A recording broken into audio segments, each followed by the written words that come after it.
आज हम कक्षा 6 के अभ्यास कार्य पुस्तिका के इकाई 2 पदार्थ एवं पदार्थ के समूह के प्रश्नों को हल करेंगे।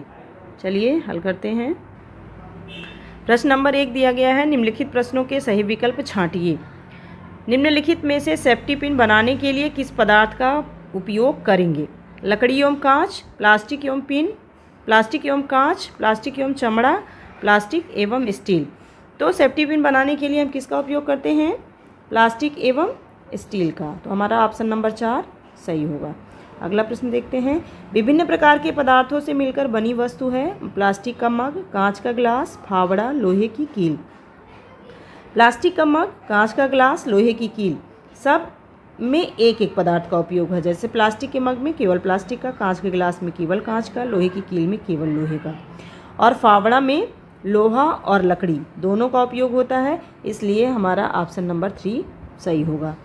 निम्नलिखित में कौन सा पदार्थ जल में पूर्णतया घुलनशील है? चाक पाउडर, चाय पत्ती, लकड़ी का बुरादा, ग्लूकोज। घुलनशील जो पानी में पूर्ण रूप से घुल जाए। चाक पाउडर, चाय पत्ती, लकड़ी का बुरादा पानी में डालने पर घुलते नहीं हैं और ग्लूकोज पानी में डालने पर पूर्ण रूप से घुल जाता है। इसलिए ग्लूकोज हमारा पूर्णतया घुलनशील होगा और ऑप्शन नंबर 3 इसका सही है। अगला है, जब हम लकड़ी की बनी हुई मेज को दबाते हैं तो वह नहीं दबती है क्योंकि लकड़ी के अणु बहुत पास पास स्थित होते हैं। लकड़ी के अणुओं के बीच स्थान बहुत अधिक होता है। लकड़ी के अणुओं के मध्य आकर्षण बल कम होता है। लकड़ी के अणु बहुत दूर दूर स्थित होते हैं। लकड़ी के जो अणु होते हैं वो बहुत पास पास स्थित होते हैं और अणुओं के पास पास स्थित होने के कारण इनमें आकर्षण बल भी बहुत अधिक होता है जो इन्हें एक साथ बांधे रखता है और इसी कारण से इनकी आकृति और आकार दोनों निश्चित भी होते हैं। इसलिए हमारा इसका ऑप्शन नंबर 1 सही होगा। धूप बत्ती जलाने पर धुएं का आयतन व आकार दोनों अनिश्चित होता है क्योंकि धुएं के अणुओं के मध्य आपसी आकर्षण बल बहुत अधिक होता है। स्थान के अनुसार धुएं के अणु प्रसारित होते हैं। धुएं के अणु बहुत पास पास स्थित होते हैं। धुएं के अणुओं के मध्य आणविक स्थान बहुत अधिक होता है। तो हमारा ऑप्शन नंबर 4 सही होगा। क्यों? क्योंकि धुएं के अणुओं के मध्य आणविक स्थान जो होता है वो बहुत अधिक होता है। इसीलिए इनके आकार व आयतन दोनों ही अनिश्चित होते हैं। अगला प्रश्न है, रिक्त स्थानों की पूर्ति कीजिए।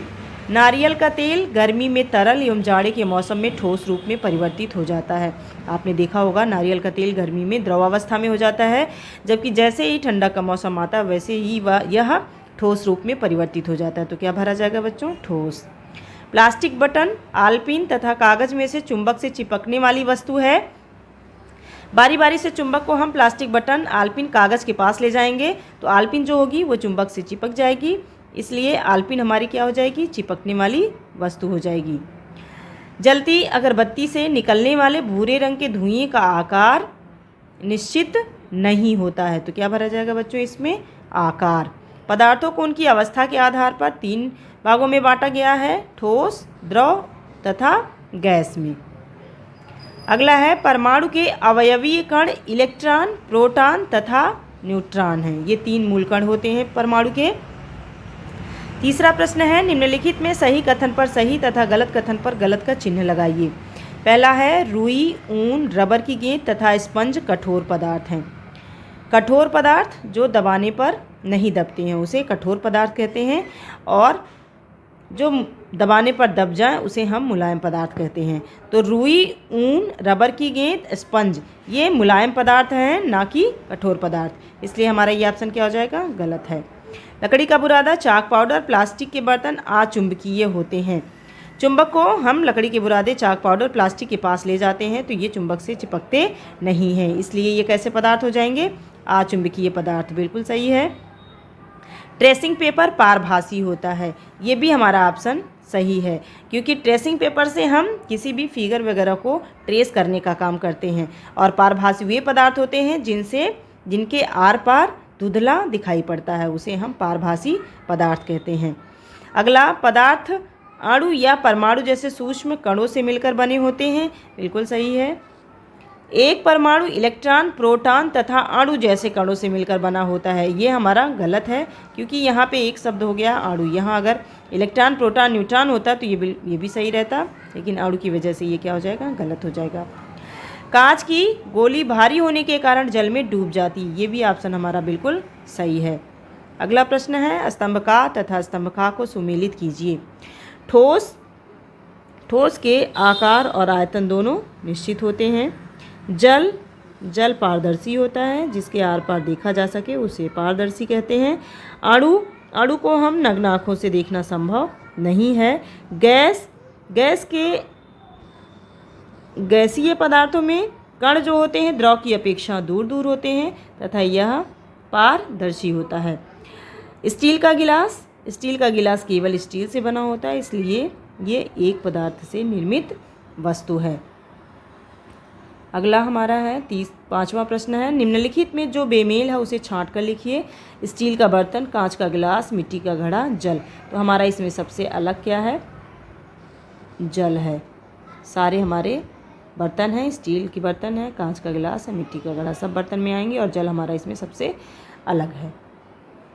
लोहे की कील, नारियल का तेल, मोम, लकड़ी का टुकड़ा। तो इसमें हमारा नारियल का तेल सबसे अलग हो जाएगा, क्योंकि नारियल का तेल जो है वो द्रव अवस्था में है। लोहे की कील, मोम, लकड़ी का टुकड़ा ये ठोस अवस्था में होते हैं। कांच, पेंट लगा कांच, वायु, जल। पेंट लगा कांच ये हमारा पारभासी पदार्थ है।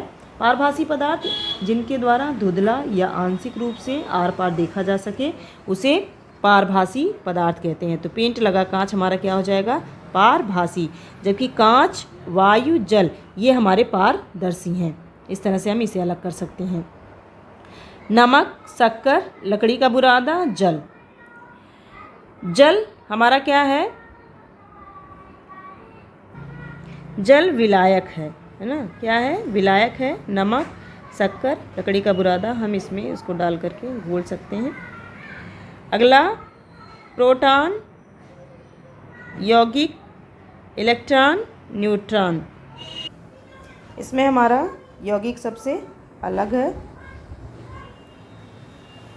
अगला प्रश्न हमारा है निम्नलिखित प्रश्नों के उत्तर एक शब्द में दीजिए। हमारे शरीर में पदार्थ की कौन सी अवस्था सबसे अधिक मात्रा में पाई जाती है? तो हमारे शरीर में सबसे अधिक मात्रा में जल पाया जाता है, लगभग 70%। कार की विंड स्क्रीन को बनाने के लिए किस प्रकार के पदार्थ का उपयोग किया जाता है? पारदर्शी पदार्थ का उपयोग किया जाता है। अगरबत्ती की सुगंध किसके कारण पूरे कमरे में फैल जाती है? उसके गैसीय गुण के कारण। आपके घर में कौन सी ऐसी वस्तु है जो तीनों भौतिक अवस्थाओं में देखी जा सकती है? जल को जब हम फ्रीजर में डाल देते हैं तो ये ठोस अवस्था में हो जाती है, और जैसे ही हम इसको गर्म करते हैं ये द्रव अवस्था में हो जाती है, और उसको और गर्म करते हैं तो ये जलवाष्प की अवस्था में हो जाती है, जो इसकी गैसीय अवस्था होती है। अगला प्रश्न है निम्नलिखित प्रश्नों के उत्तर दीजिए। पदार्थों की द्रव अवस्था के 2 गुण लिखिए। द्रव अवस्था, द्रव का आकार अनिश्चित होता है जबकि आयतन निश्चित होता है। जैसे 1 लीटर पानी है तो उसे हम किसी बाल्टी में डालेंगे तो वो बाल्टी का आकार ले लेगा, लेकिन पानी हमारा कितना रहेगा? 1 लीटर ही रहेगा। द्रव के अणु जो होते हैं वो ठोस की अपेक्षा दूर दूर होते हैं। जल में घुलनशील व अघुलनशील पदार्थों के 2 उदाहरण लिखिए। जल में घुलनशील चीनी और नमक पानी में डालने पे पूर्ण रूप से घुल जाते हैं। अघुलनशील लकड़ी का बुरादा और बालू पानी में नहीं घुलता है, इसलिए ये अघुलनशील हो जाएंगे। पारदर्शिता के आधार पर पदार्थ का वर्गीकरण कीजिए। पारदर्शिता के आधार पर पदार्थ 3 प्रकार के होते हैं: पारदर्शी पदार्थ, अपारदर्शी पदार्थ और पारभासी पदार्थ। चुंबक से किस प्रकार के पदार्थ आकर्षित होते हैं? चुंबक लोहा या लोहे से बने पदार्थ को अपनी तरफ आकर्षित करता है। परमाणु से यौगिक के अणु कैसे बनते हैं? हाइड्रोजन तथा ऑक्सीजन से बनने वाले अणु का नाम लिखिए। भिन्न परमाणुओं के संयोग से यौगिक के अणु बनते हैं, या यौगिक 2 या 2 से अधिक तत्व जब निश्चित अनुपात में मिलते हैं। 2 या 2 से अधिक तत्व जब निश्चित अनुपात में मिलते हैं तो यौगिक का निर्माण होते हैं। जैसे यहाँ पे हमें पानी बनाना है तो पानी बनाने के लिए हाइड्रोजन के 2 परमाणु होने चाहिए और ऑक्सीजन का 1 परमाणु होगा, तभी पानी बनेगा, अन्यथा पानी नहीं बनेगा। हाइड्रोजन तथा ऑक्सीजन से बनने वाले अणु का नाम जल है। जल का ये एक H2O जल का एक अणु है। नीचे दिए गए वस्तुओं में से पारदर्शी अपारदर्शी तथा पारभासी को छांट कर लिखिए। लोहा, लकड़ी, कांच के टुकड़े, रुई, पेंट लगा कांच, ऊन, रबर की गेंद, स्पंज, तेल लगा कागज। तो पारदर्शी जिसके आर पार देखा जा सके, तो इसमें से हम किस में से आर पार देख सकते हैं? कांच के टुकड़े। ये हमारे किस में आ जाएंगे? पारदर्शी में। फिर है अपारदर्शी। अपारदर्शी जिससे हम आर पार ना देख सकें। लोहा, लकड़ी, हम इससे आर पार नहीं देख सकते हैं। रुई, ऊन, रबर की गेंद, स्पंज, ये सभी अपारदर्शी हैं। और पारभासी जिनके आर पार धुंधला दिखाई पड़ता है उसे हम पारभासी कहते हैं। तो तेल लगा कागज और पेंट लगा कांच, ये हमारे क्या हो जाएंगे? पारभासी पदार्थ। क्या हो जाएंगे? पारभासी पदार्थ हो जाएंगे। ठीक है, पेंट लगा कांच और तेल लगा कागज। अगला प्रश्न है, वर्ग में ऊपर से नीचे, बाएं से दाएं तथा तिरछे दिए गए सार्थक अक्षरों की सहायता से शब्द बनाकर रिक्त स्थानों की पूर्ति कीजिए। तो पहले हम ऊपर से नीचे चलते हैं। ऊपर से नीचे क्या हो जाएगा? औजार, प्लास, रिंच, हथौड़ी इत्यादि क्या हैं? औजार हैं। प्लास, रिंच, हथौड़ी ये सब क्या हैं? औजार हैं। दूसरा पारदर्शी वस्तु है। दूसरा हमारा क्या हो जाएगा? कांच। कांच क्या है? पारदर्शी वस्तु है। जल में घुलनशील पदार्थ, जो जल में घुल जाते हैं उसे हम विलेय कहते हैं। जो जल में पूर्ण रूप से घुल जाए उसे हम क्या कहते हैं? विलेय पदार्थ। चमड़ा, चौथा हमारा क्या है? चमड़ा। चमड़ा क्या है? चमड़ा अपारदर्शी पदार्थ है या अपारदर्शी वस्तु है। मोम, मोम को जब हम पानी में डालेंगे तो ये ऊपर आ जाएगी, अर्थात मोम जल से हल्की वस्तु है। जल पारदर्शी एवं विलायक है, ये छठे का आंसर हो जाएगा। सातवें का कील चुंबक द्वारा आकर्षित होती है। सातवां हमारा यहाँ है, कील हमारी यहाँ है, कील चुंबक के द्वारा आकर्षित होती है। इस तरह से हमने इसे कंप्लीट किया। अगला प्रश्न है, चित्र को देखकर बॉक्स में चुंबकीय तथा अचुंबकीय पदार्थ लिखिए। स्पंज की गेंद अचुंबकीय पदार्थ है क्योंकि ये चुंबक की तरफ आकर्षित नहीं होती है। मग है, ये भी चुंबक की तरफ आकर्षित नहीं होता, इसलिए इसे अचुंबकीय पदार्थ कहते हैं। और ये लकड़ी का गुटका है, ये भी अचुंबकीय पदार्थ है क्योंकि चुंबक की तरफ आकर्षित नहीं होगा, चुंबक से चिपकेगा नहीं। यहाँ लोहे की कील है, लोहे की कील चुंबक से चिपक जाएगी अर्थात चुंबक की तरफ आकर्षित होगी, इसलिए इसे हम क्या कहेंगे? चुंबकीय पदार्थ। अगला है, नीचे दिए गए पदार्थ जल में घुलनशील अघुलनशील सम्मुख बॉक्स में लिखिए। नमक पानी में पूर्ण रूप से घुल जाता है इसलिए घुलनशील है। रेत पानी में नहीं घुलता इसलिए अघुलनशील है। शक्कर पानी में घुल जाता है इसलिए घुलनशील है। चाक पाउडर भी पानी में घुल जाता है लेकिन पूर्ण रूप से नहीं घुलता है, इसलिए ये भी घुलनशील ही होगा। लकड़ी का बुरादा अघुलनशील है, पानी में नहीं घुलता है। सरसों का तेल अघुलनशील है, पानी के ऊपर आ जाता है, घुलता नहीं है। नींबू का रस पानी में घुल जाता है इसलिए घुलनशील है। इस तरह से आज हमने दूसरे चैप्टर के सभी प्रश्नों को कंप्लीट किया। धन्यवाद।